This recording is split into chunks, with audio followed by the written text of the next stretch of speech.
Local boy Nani పేరు మరోసారి గట్టిగా వినపడుతోంది. ఐపీఎస్ సజ్జనార్ ఎక్స్ పోస్ట్లో పెట్టినట్టు ఇన్ఫ్లుయెన్సర్స్ మీ స్వార్థం కోసం అమాయకులను బలి చేస్తారా అంటూ ఏదైతే లోకల్ బాయ్ నాని తన భార్యతో జరిగినటువంటి బెట్టింగ్ యాప్ని ప్రమోట్ చేస్తూ చేసినటువంటి కాన్వర్జేషన్ వీడియోని కూడా ట్యాగ్ చేస్తూ ఏపీ డీజీపీకి అలాగే విశాఖ నగర పోలీస్ కమిషనర్ గారికి సజ్జనార్ గారు చేసినటువంటి ఆ పోస్టింగ్ ఏదైతే ఉందో అది వైరల్ అవ్వటం, ఆ తర్వాత విశాఖ పోలీసులు నానిని అదుపులోనికి తీసుకోవటం. ప్రజెంట్ నాని అయితే రిమాండ్లో ఉన్నాడు.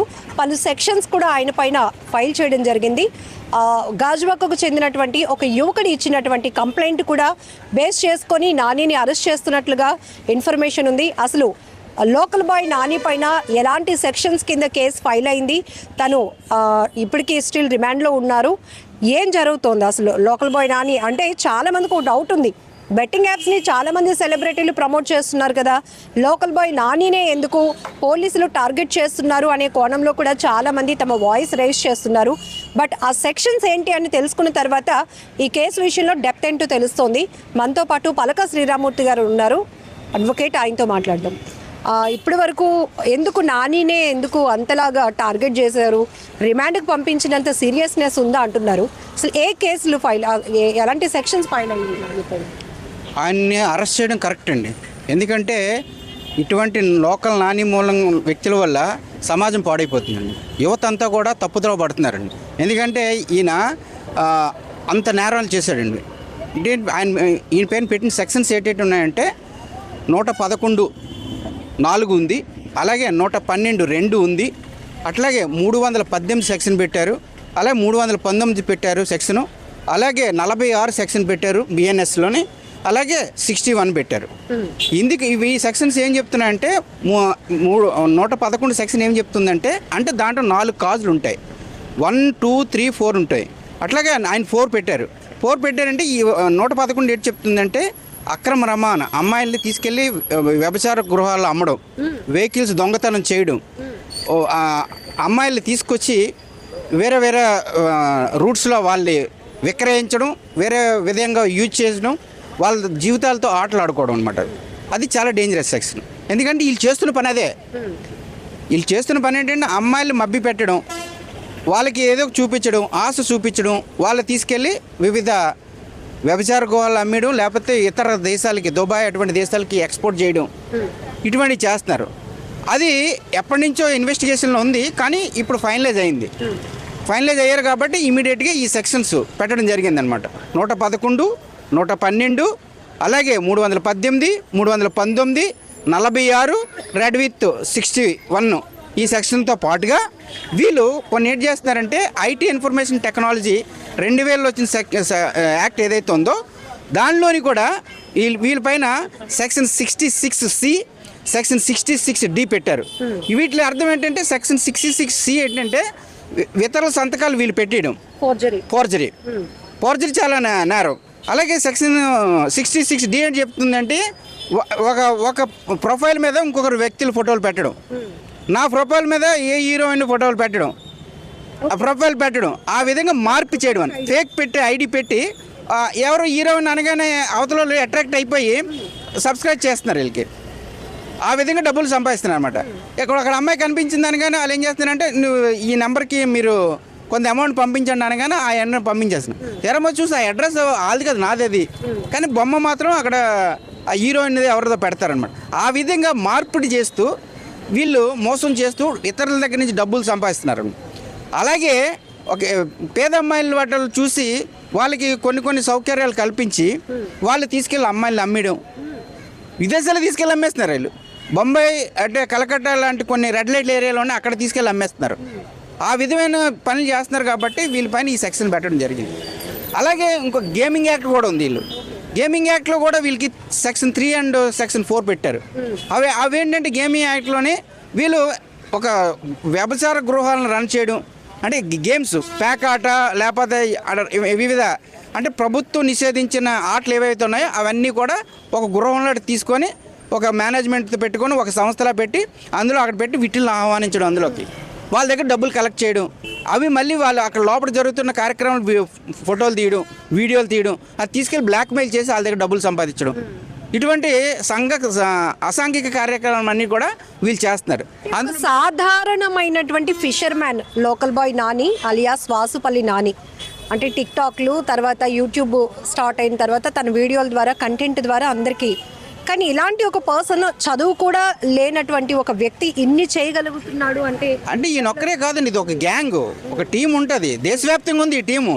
అందరూ లోకల్ బాయ్ ఒక్కడే ఒక్కరే అనుకుంటున్నారు, ఎట్లా కాదండి. ఈ టీం అంతా సౌత్ ఇండియా అంతా ఉంది. సౌత్ ఇండియా కాదు, నార్త్ ఇండియాలో కూడా ఉంది, బాంబేలో ఉంది, వెస్ట్రన్ ఇండియాలో ఉంది, అట్లాగే చెన్నైలో ఉంది, కేరళలో ఉంది. వీళ్ళంతా ఒక టీమ్గా ఏర్పడి ఒక సొసైటీగా ఏర్పడి అక్కడి నుంచి అక్కడ ఎక్స్చేంజ్ చేసుకుంటూ మార్పులు చేసుకుంటూ ఆ చట్టాన్ని వ్యతిరేకిస్తున్నారన్నమాట. దానివల్ల వీళ్ళపైన బిఎన్ఎస్లోని సెక్షన్స్ 111, 112, 318, 319 ప్లస్ 46 రెడ్ విత్ 61 కూడా పెట్టారు. అలాగే గేమింగ్ యాక్ట్లో సెక్షన్ 3, 4 కూడా పెట్టారు. ఆ ఇన్ఫర్మేషన్ టెక్నాలజీ యాక్ట్ ఏదైతే ఉందో 2000 పెట్టింది, అది అమెండ్ అయింది. 2018లో అమెండ్ అయింది, 2008లో అమెండ్ చేశారు. అమెండ్లో ఏంటంటే కఠినతరం చేశారు. అది ఇది వరకు ఏంటంటే 66A ఉండింది. అది దానివల్ల చాలా తీవ్రంగా ఉండేది.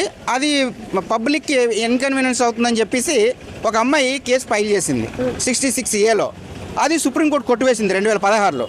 శ్వేతా రాయ్ అనే అమ్మాయి చేస్తే గవర్నమెంట్ తీసింది. Government versus Shweta Rai case. అది 66A తీశారు. 66A తీసిన తర్వాత 66C, 66D ఈ యాక్ట్ పెట్టి ఇదేంటంటే ఎవరైతే ఎలక్ట్రానిక్ వైజ్గా మోసాలు చేస్తున్నారో, ప్రజలను మోసం చేస్తున్నారో అటువంటి వాళ్ళందరినీ కూడా కఠినంగా శిక్షించమని చెప్పేసి ఇది ఇచ్చింది. అయితే కొంచెం వెసులుబాటు ఇచ్చింది.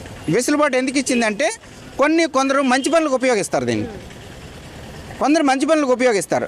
ఆ విధంగా యూజ్ చేసుకోమని ఆ సెక్షన్స్ పెట్టారు తప్ప దీన్ని వైలేట్ చేసి వీళ్ళు ఏం చేస్తున్నారంటే ఫేక్ ఐడీలు పెట్టి ఇతర దేశాల నుంచి డబ్బులు కలెక్ట్ చేస్తున్నారు.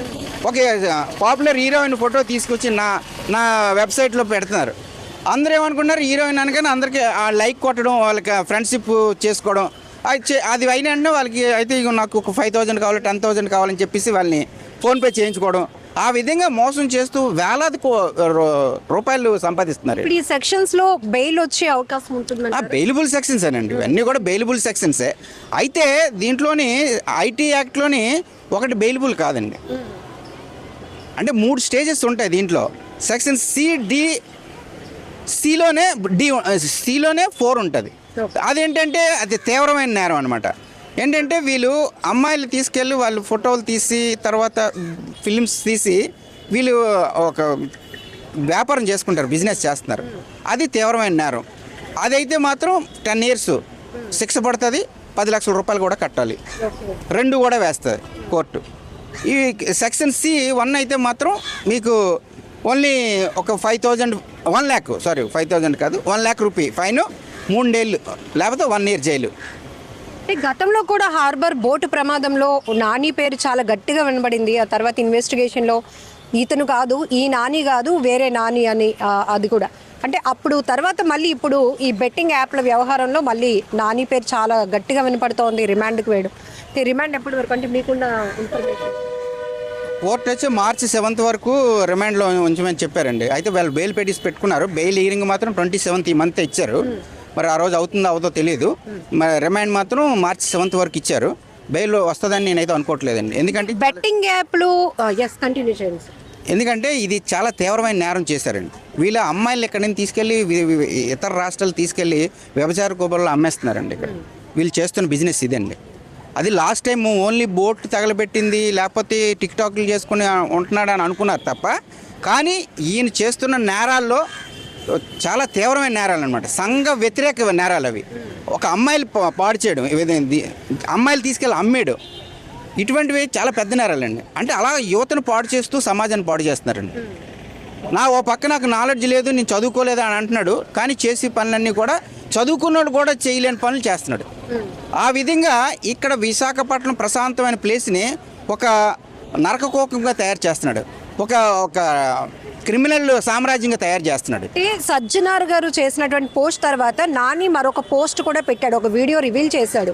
నేను చదువుకోలేదు, నాకు తెలియక ఇలాంటి బెట్టింగ్ యాప్స్ని నేను ప్రమోట్ చేశాను, బట్ సజ్జనార్ గారు చెప్పినటువంటి ఆ హెచ్చరికలతో నేను మారుతున్నాను అని చెప్పేసి, అట్లానే మిగతా ఇన్ఫ్లుయెన్సర్స్ కూడా ఇది చేయొద్దు అని. ఆ మాటలు నమ్మొచ్చు అంటారా? తెలిసి చేశారా, తెలియక చేశారా, ఎట్లా చూడొచ్చు అంటే? అది ప్రీ ప్లాన్గా చెప్పిందండి. ఇప్పుడు రక్తానికి అలవాటు పడ్డ పులి నేను రక్తం తాగనంటే అది నమ్మశక్యంగా ఉండదండి. వీళ్ళు అంతే, ఒక్కసారి ఒక లగ్జరీకి అలవాటు పడిపోయారు, ఒక నేరాలకు అలవాటు పడిపోయారు, ఇంకా అందు నుంచి బయటకు రారండి వీళ్ళు. ఎందుకంటే అది ఈజీ వే మనీ సంపాదించడం, అన్ని సౌకర్యాలు ఉంటాయి. ఏమన్నా మా అయితే జైలు తీసుకెళ్తే ఎలాగో వదిలేస్తారు, ఒక 1 yearలో బెయిల్ పెట్టుకొని వచ్చేస్తారు. ఆ విధంగా ఆయనకి ఈజీ అయిపోయింది. ఎప్పుడైతే బోర్డు ఇన్సిడెంట్లు ఎప్పుడైతే జరిగిందో ఐపీఎస్ కార్పొరేషన్ వేసుకున్నాడు, రిలీజ్ అయిపోయాడు. అప్పుడే అరెస్ట్ చేస్తుంటే బాగుండేది, ఇటువంటి జరగకుండా ఉన్నాను. ఎప్పుడైతే ఐపీఎస్ కార్పొరేషన్ అప్లై చేసుకొని అది ఫండమెంటల్ రైట్ ఎవరైనా పెట్టుకోవచ్చు, కానీ దానిలో పోలీసు వారు ఇచ్చిన రిపోర్ట్లోని ఈయన పాత్ర తక్కువగా ఉంది, వేరొకరిది ఉందని చెప్పడంతో వాళ్ళకి ఐపీఎస్ కార్పొరేషన్ వచ్చింది. కొన్ని ఈడి పాత్ర కూడా ఉందని తెలిసి లోకల్ బాయ్ ఎవరైతే నాని అంటున్నారో ఆయన పాత్ర ఎక్కువ ఉందని తెలిసి ఇమ్మీడియట్గా పోలీస్ ఆఫీసర్ గారు దీని మీద ఇన్వెస్టిగేషన్ టీం పంపించారు. టోటల్ ఇన్ఫర్మేషన్ తీసుకొని ఈయన జైలు పంపించడం జరిగింది. బెట్టింగ్ యాప్స్ ప్రమోట్ చేసే వారి విషయంలో పోలీసులు ఎంత సీరియస్గా ఉన్నారో కోర్టులు కూడా అంతే సీరియస్గా ఉన్నాయని విన్నాం. ఎంతవరకు? కోర్టు ఎప్పుడు సీరియస్గా ఉంటుందండి. కోర్టు ఎందుకంటే కోర్టు ఎప్పుడు కూడా ఏం ఆలోచిస్తుందంటే సమాజం బాగుండాలి, లా అండ్ ఆర్డర్ బాగుండాలి. దానికి సంబంధించి సమాజం బాగుండాలంటే లా అండ్ ఆర్డర్ బాగుంటేనే సమాజం ముందుకెళ్తుందండి. క్రైమ్ రేటు పెరగకుండా ఉంటేనే సమాజం ముందుకెళ్తుందండి. క్రైమ్ రేటు పెరుగుకుంటూ వెళ్ళిపోయింది అనుకోండి, ఎక్కడ సమాజం కూడా బాగుపడదు. అందుకని కోర్టు ఎప్పుడు స్ట్రిక్ట్గానే ఉంటుంది. కాకపోతే కొన్ని వెసులుబాట్లు ఇస్తుంది కోర్టు. ఎందుకంటే ఇప్పుడు నేరం చేసిన వాళ్ళందరినీ ప్రస్తుతం ఇమీడియట్గా అరెస్ట్ చేసినా కానీ తర్వాత ఇన్వెస్టిగేషన్లో నిజంగా పాత్ర ఉందా లేదా అనేది ఆలోచించి ఆ కోణంలో ఇన్వెస్టిగేషన్ అవుతుంది. బోత్ సైడ్ లాయర్స్ ఉంటారు, దాన్ని డిస్కస్ చేస్తారు, క్రాస్ ఎగ్జామ్స్ అంటారు.